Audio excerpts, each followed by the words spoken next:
Pessoal, nós estamos falando sobre as aposentadorias dos servidores públicos e nós acabamos de estudar aqui a nossa aposentadoria compulsória. E agora eu quero continuar falando sobre a aposentadoria. Agora nós vamos para a terceira forma de aposentadoria dos servidores públicos. E essa terceira forma é a nossa aposentadoria voluntária. Então vamos colocar aqui. O servidor público, ele pode se aposentar voluntariamente. Só que para se aposentar voluntariamente, não é simplesmente chegar assim e falar, eu quero me aposentar. Não, você tem que atender a determinadas condições.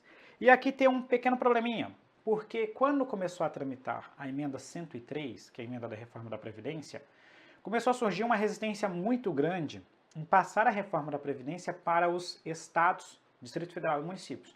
E aí, por uma questão política, né, uma discussão política, o pessoal, como eles queriam convencer os deputados estaduais, né, e principalmente convencer os governadores a apoiarem a reforma da Previdência, no texto que foi apresentado, houve uma proposta de passar a reforma apenas para a União, né, como uma forma de pressionar os entes da federação a também aderirem a essa reforma, né, para não ficar algo automático, tudo a cargo do Congresso Nacional e deixar lá os estados tranquilos. Então, por isso, hoje, em virtude dessa questão mais política, nós temos uma regra de aposentadoria voluntária válida para a União e uma para os estados, DF e municípios. Então, nós vamos começar falando da regra que se aplica à União. Quando eu falo União aqui, eu estou falando do governo federal. Para a União, nós temos uma idade de aposentadoria voluntária para as mulheres e uma idade de aposentadoria voluntária para os homens. E aqui nós temos uma idade mínima para as mulheres de 62 anos de idade e uma idade mínima para os homens de 65 anos de idade. Perceba que a Constituição Federal não traz mais aquela combinação de tempo de contribuição e idade. Antigamente, né, antes da emenda 103, nós tínhamos duas formas de aposentadoria voluntária. Uma era pelo tempo de contribuição, né, e era só o tempo de contribuição. Então, se você pegasse um homem, por exemplo, com mais... Opa, quase que a caneta caiu aqui. Com mais de 35 anos de contribuição, ele já poderia se aposentar voluntariamente, independente da sua idade. Então, se pegasse um cara como eu, que entrou no serviço público aos 18 anos, então com 53 anos, eu já teria 35 anos de contribuição. E, teoricamente, eu já poderia me aposentar, e aqui não seria integral, mas seria basicamente integral que eu iria receber naquela época. Essa regra acabou. Eu vou chegar, ou eu posso chegar aos 53 anos com 35 de contribuição, e mesmo assim eu vou ter que continuar trabalhando. Por quê? Porque agora não se discute mais o seu tempo de contribuição. O que se discute aqui é a idade. Eu somente poderei me aposentar aos 65 anos de idade. Eu vou dizer assim, entre aspas, não importa o meu tempo de contribuição, no sentido de que mesmo que eu tenha muito tempo de contribuição, enquanto eu não alcançar os 65 anos de idade, eu não posso me aposentar. Tá? Então, a partir de agora, é, entre aspas, só essa regra. 62 anos para mulher, 65 para homens. Daqui a pouco nós vamos ver algumas regras especiais, mas essa é a regra geral. E a forma de contabilizar quanto que serão os proventos dos servidores, essa forma fica para uma lei complementar. Então, é uma lei que vai estabelecer essas regras. Aqui a Constituição só nos traz a idade mínima necessária.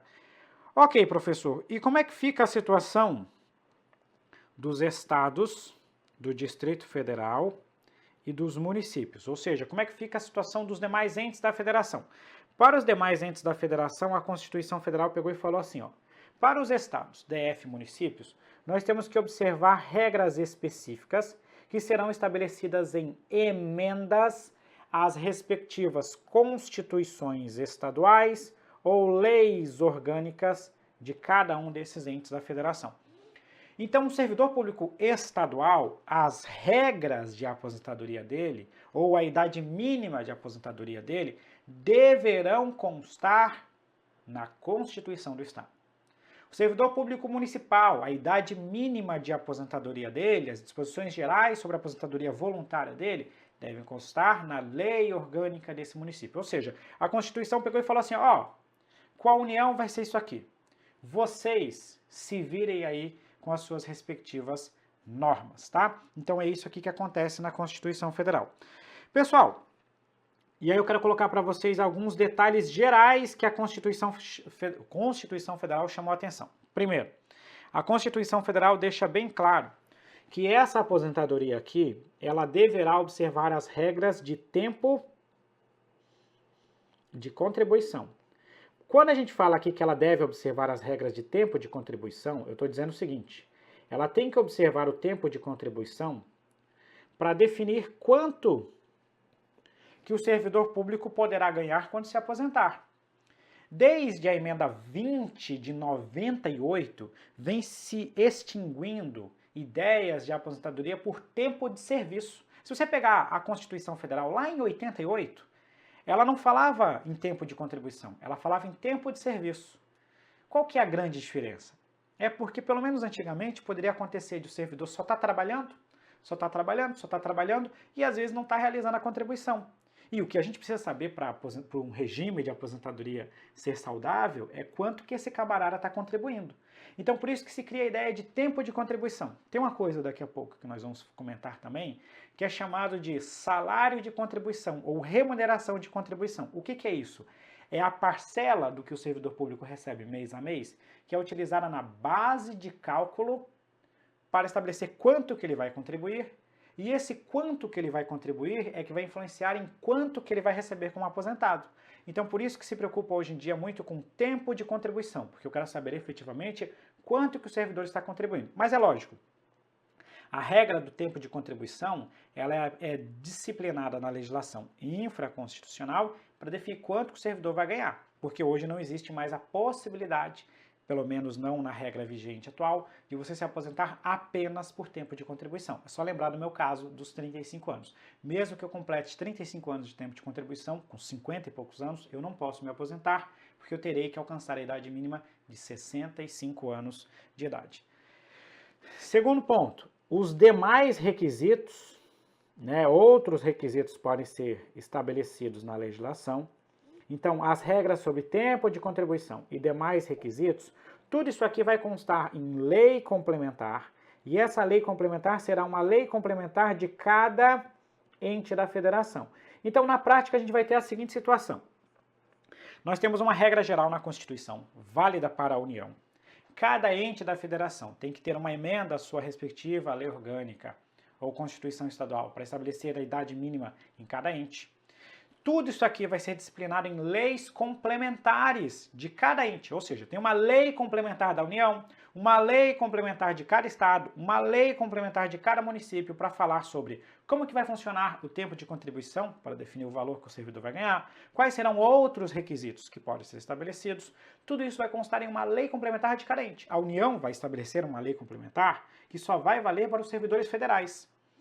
Os estados vão estabelecer leis complementares, cada um deles, válidas apenas para os seus respectivos servidores, e com os municípios a mesma situação. Houve um movimento na emenda 103 de passar para a legislação infraconstitucional as regras sobre a aposentadoria dos servidores. Por isso, dessa história de uma lei complementar para tratar do assunto.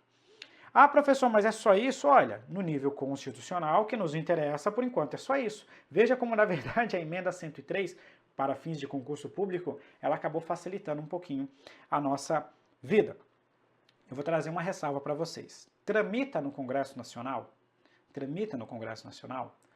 uma proposta à emenda à Constituição que é chamada de PEC paralela. O que é a PEC paralela da Previdência? A PEC paralela da Previdência tem a intenção de colocar essa mesma regra que eu coloquei aqui para vocês, deixa eu voltar um pouquinho aqui, essa mesma regra que eu coloquei dos estados, ou da União, para os estados, DF e municípios. Ou seja, existe uma outra proposta de emenda à Constituição que quer colocar essa regra da União também para os estados, DF e municípios, sem que eles precisem aprovar leis e constituições estaduais em cada nível da federação. Mas hoje, no momento que eu estou fazendo essa aula para vocês, essa PEC ainda não foi aprovada no Congresso Nacional.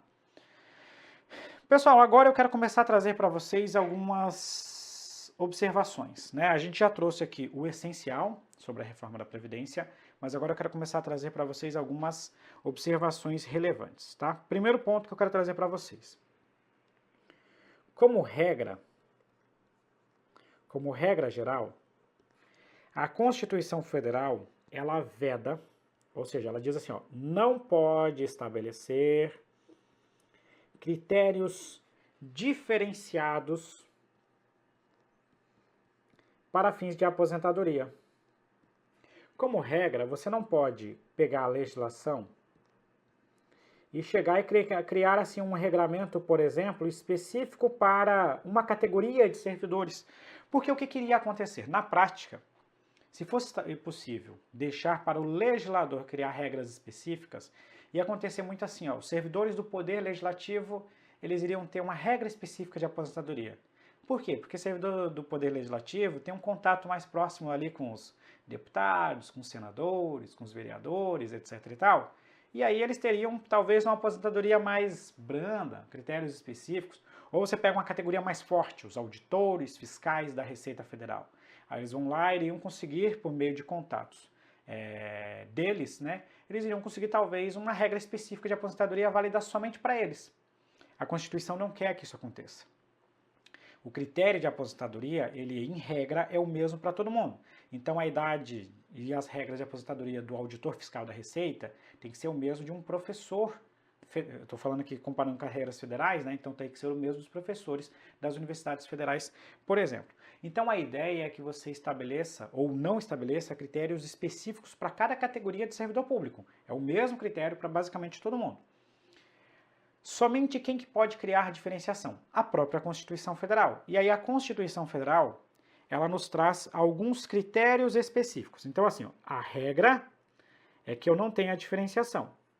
As diferenciações são autorizadas na própria Constituição Federal. E eu vou começar a colocar para vocês aqui quais são as exceções. Primeira exceção, a Constituição Federal diz que lei complementar pode estabelecer regras específicas de idade e tempo de contribuição para o servidor público com deficiência. Então, para servidor com deficiência, a legislação, com deficiência, a legislação pode estabelecer regras específicas de idade e de tempo de contribuição. Outra categoria que pode ter critérios específicos são os agentes penitenciários, e também os agentes socioeducativos, porque essa galera aqui trabalha numa situação de estresse, né, ligada aí à segurança. Além deles, também os policiais. Eles também podem ter critérios específicos. Então você pode chegar lá e ver uma regra específica para o policial civil, uma regra específica para o policial rodoviário federal, uma regra específica. Quando eu falo específica, na verdade é geral, é você criar, por meio da legislação, uma regra para o policial civil, policial federal, policial rodoviário federal, as polícias legislativas também podem ter essa regra. Então a Constituição autoriza que se crie uma regra específica para o policial. É lógico que tem que lembrar que policial militar, ele já se enquadra num outro contexto, porque a aposentadoria de militar é uma outra história. Aqui quando eu falo policial, são os policiais civis em geral que podem ter as suas regras específicas. Outra categoria que pode ter critérios específicos para fins de aposentadoria, deixa eu tentar colocar isso aqui mais aqui, né?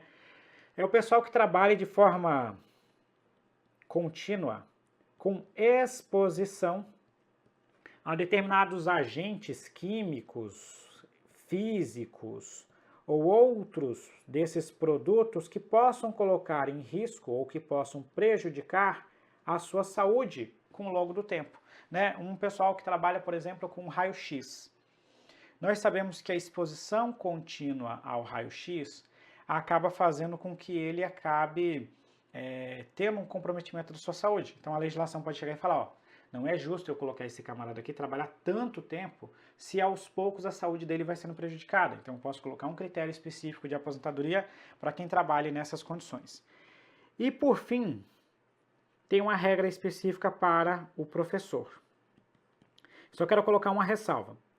Vai percebendo que até agora, quando eu falei do servidor com deficiência, agente penitenciário, socioeducativo, policial. E quando eu falei de quem tem exposição a agentes químicos, eu só botei o químicos aqui, mas é químicos, físicos e outras situações, né, outros produtos que possam comprometer a saúde. Para eles, eu só disse para vocês que pode ter um critério específico, mas eu não falei nenhum critério, só falei que pode ter critério específico. Para o professor, nós também podemos ter critérios específicos, mas a Constituição já adianta um critério. Qual que é o critério que a Constituição Federal já vai adiantar para a gente? A Constituição Federal ela já adianta que para o professor nós vamos ter 5 anos a menos do tempo necessário, né, para a sua aposentadoria. Então, 5 anos a menos ali naquela regra da idade, que nós já vimos anteriormente, e também outros critérios, como o tempo de contribuição necessário. Então, você já diminui do professor 5 anos, já é automático, né? Então, por exemplo, se você pegar lá um professor do sexo masculino, a aposentadoria dele não vai ser aos 60, não vai ser aos 65, desculpa, vai ser aos 60, você já tira 5 anos dele.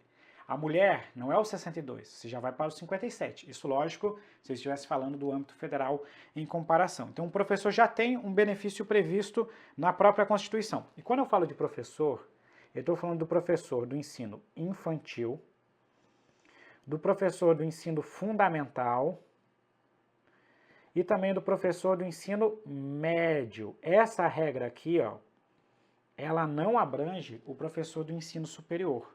Ela é para o infantil, fundamental e médio, tá? Que se aplica essa regra aqui.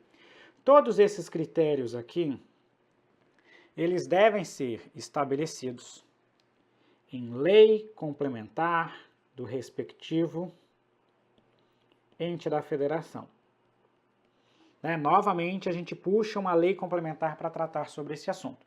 Então, a lei complementar vai regulamentar isso aqui, critério diferenciado para pessoa com deficiência ou para servidor com deficiência, agente penitenciário, socioeducativo e policial, quem trabalha com produto químico e o professor. No caso, o professor já tem 5 anos a menos por uma determinação direta da Constituição Federal. Para os demais, nós teremos regras específicas disciplinadas em leis complementares de cada um dos entes da federação.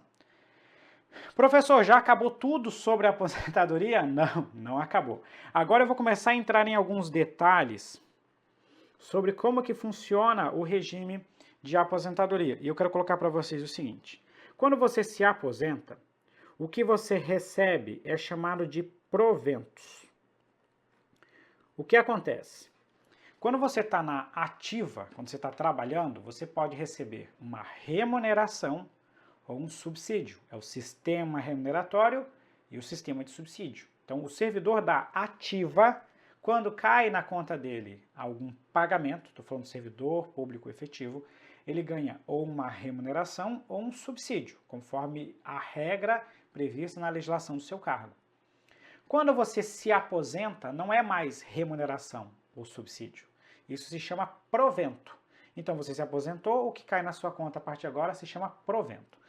A Constituição prevê o seguinte: os proventos, eles não podem ser inferiores ao salário mínimo. Então, se assegura o mínimo, né, definido na Constituição, ou que a Constituição Federal prevê, né, o salário mínimo, mas ele também não pode superar o que a gente vai chamar de teto do regime geral de previdência social. Professor, me explica o que é essa história de teto do RGPS. Olha só, o regime geral de previdência social, agora eu não estou falando próprio, o regime geral de previdência social, ele já há muito tempo, ele tem um negócio que ele chama de teto, ou seja, um valor máximo que pode ser pago. Se você está lá na iniciativa privada, contribuindo mês a mês, você vai se submeter a um teto do RGPS. Mesmo que você esteja num emprego que, por exemplo, você ganha 40 mil reais por mês na iniciativa privada, e você está contribuindo sobre esses 40 mil reais, na verdade, quando você se aposentar, o máximo que você vai ganhar é o teto do RGPS. E o teto do RGPS gira em torno de 6 mil e alguma coisa. Então, o máximo que você pode ganhar do regime geral de previdência social é 6 mil e tanto. Esse é o teto do RGPS. Para os servidores públicos, não existia teto. Na prática, o que acontecia? Como é que funcionava? Eu vou colocar assim 3 momentos, tá? Como é que funcionava a questão dos proventos do servidor? Aqui eu vou colocar aqui do lado e depois eu apago. Primeiro, Bem antigamente, era comum um servidor público chegar no final e receber o que a gente chamaria de remuneração ou de proventos, né, integrais. O servidor ganhava integral o seu provento, né? Ele se aposentava e no dia que ele se aposentava, vamos supor que ele ganhasse 20 mil reais e meio que automaticamente ele se aposentava e continuava ganhando 20 mil reais. Às vezes tinha até uma, eu vou chamar de maldade, que era assim, ó, no momento que o servidor se aposentava, ele ainda ganhava uma promoção. Ele ganhava uma promoção, esse 20 mil aqui passava para 25 mil, e ele ganhava automaticamente o 25 mil, mesmo sem ter feito nenhuma contribuição em cima de 25. Ele contribuía em cima de 20, era promovido no mês da aposentadoria e ganhava integral o que ele ganhava no mês anterior da aposentadoria dele. Então isso aí era integral. Tinha até uma outra regra, né, que além da integralidade, que a gente chamava de regra da paridade. Aí o que era a paridade? A paridade era assim, ó. Você se aposentou ganhando, eu vou deixar o 20 mil aqui como referência. E aí você fica na integralidade, você ganha os mesmos 20 mil. Aí a sua carreira, aquela de quando você estava nativa, ela sofreu uma reestruturação. Quando eu falo de reestruturação, eu não estou falando de revisão. Eu não estou falando de aumentar por causa da inflação, estou falando de uma verdadeira reestruturação. E essa carreira aqui, ela passou a ser uma carreira típica de Estado, com uma grande importância. E a partir de agora, um servidor da ativa, que estivesse nas mesmas condições que você, ele estaria ganhando 30 mil reais. 30 mil reais. Só que quando eu me aposentei, eu ganhava 20. Pô, agora o cara da ativa está ganhando 30. Se você tivesse direito ao que a gente chama de paridade, significa o seguinte, já que aumentou da ativa, eu automaticamente passo a ganhar também os 30 mil reais na inatividade.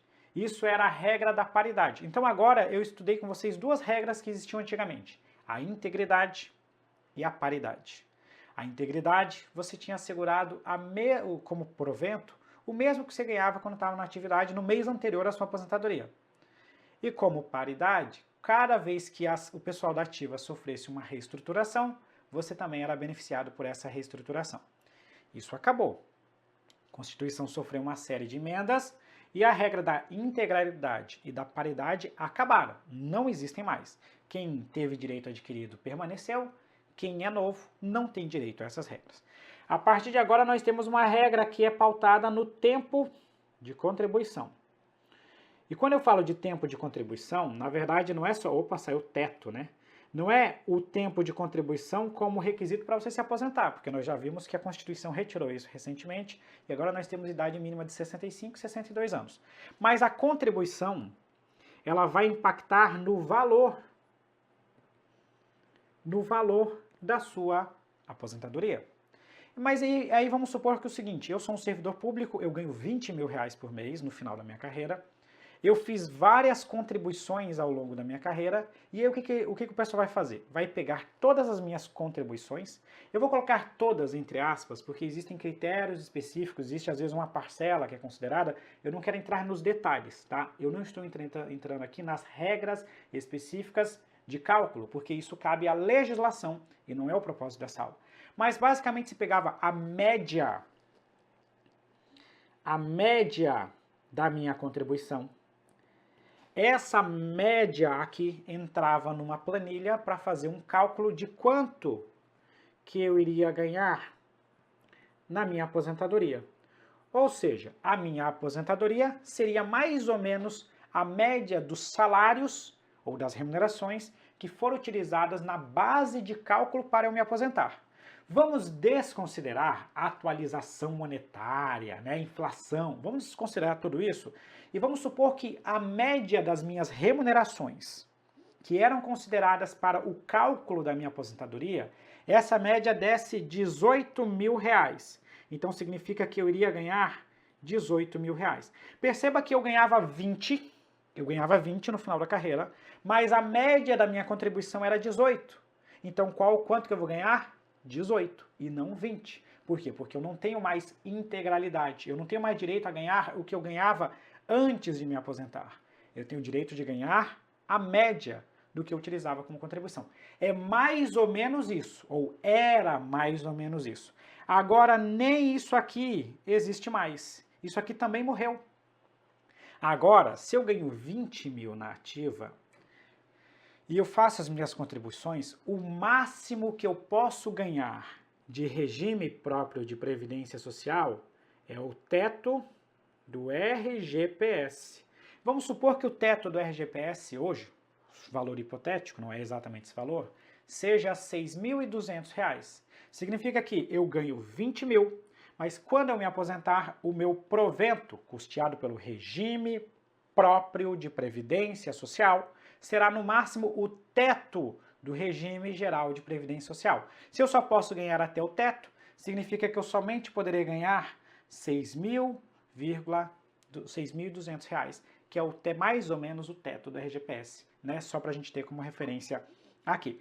Mas, professor, você está me dizendo então que um servidor que ganha 20 mil reais contribui a vida inteira dele e vai se aposentar ganhando 6 mil e tantos reais nesse seu exemplo? Ele vai ganhar 6 mil e tantos reais a custas do regime próprio de previdência social. Do regime próprio ele não pode ganhar mais do que isso. Mas ao mesmo tempo, aquele salário de contribuição dele não será calculado sobre o salário integral dele. O salário de contribuição dele vai ser calculado tendo como base o teto do RGPS. Ou seja, o que acontece na prática é o seguinte: o servidor ganha 20 mil reais por mês. 20 mil por mês. Vamos supor que o teto do RGPS seja de 6 mil reais. Esse é o teto do RGPS. E vamos supor, a alíquota é acima disso, mas eu só vou estabelecer essa alíquota para fins de cálculo, para facilitar a nossa vida. Vamos supor que seja estabelecida uma alíquota de 10% da previdência do servidor. Ele não vai pagar 10% sobre 20, que daria 2 mil reais. Ele vai pagar 10% sobre 6, que vai dar 600 reais. E os outros 14 mil aqui, eles não incidiram sobre a contribuição. A contribuição dele incidiu somente sobre o teto do RGPS. Por quê? Porque ele só pode ganhar até o teto. Então, apesar de ele ganhar no máximo 6.200, ele também contribuiu no máximo sobre 6.200. Ah, professor, mas eu quero ganhar mais. Eu quero ganhar mais do que isso. Como é que eu posso fazer para ganhar mais? Aí foi estabelecida uma outra situação. E essa outra situação é chamada de regime. Eu vou colocar até com outra caneta para dar um destaque a isso aqui. A gente vai chamar de regime de previdência complementar. A Constituição Federal, ela prevê que cada ente da federação pode estabelecer um regime de previdência complementar. Para que serve esse regime de previdência complementar? Para o servidor que quiser assegurar o que ele ganha na atividade, ele vai contribuir sobre a previdência complementar. Então, esse 14 mil aqui, que por enquanto está isento de contribuição, o servidor vai colocar a contribuição dele no regime de previdência complementar. Isso quer dizer que, na prática, os futuros servidores, quando se aposentarem, eles vão ganhar a aposentadoria custeada por dois regimes, ou de duas fontes. Uma fonte é o regime próprio de previdência complementar, limitado ao teto do RGPS, e uma outra fonte é a previdência complementar, cuja contribuição será feita para uma conta específica, e essa conta específica será administrada por uma entidade. Vai ser igual àqueles famosos fundos de previdência. Vou explicar para vocês. Você já deve ter ouvido falar de uma série de fundos de previdência dos servidores da Petrobras, dos servidores da Caixa, dos servidores dos Correios e de outras grandes empresas. Com certeza você já assistiu um filme na internet ou na TV, seja lá o que for, em que existe algum escândalo em algum regime de previdência. É muito comum nos Estados Unidos, porque nos Estados Unidos esse aqui é o regime que prevalece lá. O que acontece? Você pode contribuir para uma previdência privada. Você já ouviu falar em previdência privada? Você pode fazer uma contribuição para a previdência privada. Só que o poder público ele passa a ter também uma previdência muito semelhante à previdência privada. Então, na prática, o que vai acontecer? Você Aqui é aula de concurso e aula de previdência ao mesmo tempo. Você vai ter uma contribuição que vai incidir sobre o seu teto do RGPS e isso aqui vai te permitir ganhar até o teto do RGPS. O que você quiser complementar, você vai investir em algum outro lugar. E uma possibilidade de investimento é o regime de previdência complementar do respectivo ente da federação, tá? Então aqui eu não estou incentivando ninguém a fazer contribuição para isso. Eu só estou explicando que existe essa complementação, que é o regime de previdência complementar. Regras que nos interessam para entender ou que podem aparecer em concurso público. A instituição do regime de previdência complementar, ela será realizada por lei de cada ente. Ou seja, cada ente da federação cria a sua previdência complementar. Essa é a primeira regra. Segunda regra. Essa previdência complementar, ela tem que ser gerida, administrada por uma entidade, que vai ser uma entidade fechada ou aberta. Professor, começa a me explicar um pouquinho melhor esse negócio aí. Na prática, cada ente da federação vai ter algum fundo de previdência complementar. No âmbito federal, por exemplo, nós temos pelo menos três fundos de previdências complementares, né? Nós temos o FUNPRESP-ESE, FUNPRESP-JUDE e FUNPRESP-LEG. FUNPRESP do Executivo, FUNPRESP do Legislativo e Tribunais de Contas e FUNPRESP do Poder Judiciário. Esse fundo de previdência é uma entidade, parecido com uma fundação. Na verdade, no caso federal, é uma fundação. Essa fundação gerencia o dinheiro que vai sendo arrecadado, porque esse dinheiro vai caindo numa conta. E aí, sabe o que eles fazem com esse dinheiro? Eles investem. Esse dinheiro vai ser investido no mercado. E aqui, qual que é a diferença da previdência complementar para a previdência que você recebe do RPPS? O RPPS é calculado com base no que você contribui, dá uma média e cai o que você vai receber.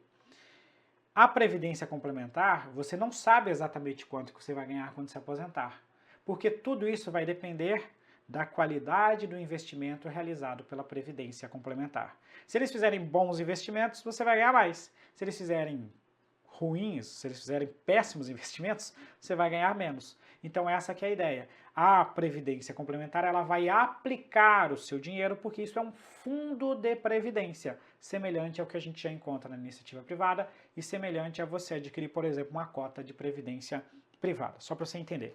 E a Constituição Federal, ela também prevê que a modalidade de contribuição...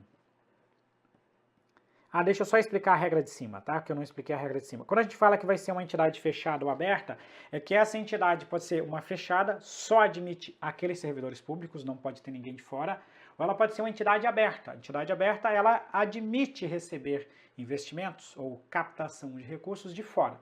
Então, ela pode funcionar muito semelhante a uma previdência privada que admite recursos de fora. Então, ela pode ser aberta, admite de fora, ou pode ser fechada, só entre os servidores públicos daquela categoria. E a modalidade de contribuição, ele chama de modalidade de contribuição definida. Não vou entrar nas regras sobre isso aqui, porque isso aqui é assunto lá do direito previdenciário e do direito atuarial. Mas a contribuição definida é quando você estabelece qual o valor da contribuição. Eu vou contribuir tanto por mês. Então isso seria o que a gente chama de contribuição definida. Pessoal, então o que nos interessa aqui desse slide foi explicar para vocês o que é a previdência complementar. Resumidamente, a previdência complementar é uma forma de você complementar o seu ganho. Como a partir de agora você só pode ganhar até o teto do RGPS, se você pegar um servidor que ganha 20, 30 mil reais, ele pode pegar esse valor excedente e contribuir para a previdência complementar, caso ele queira, por intermédio desse regime, complementar o valor da sua aposentadoria.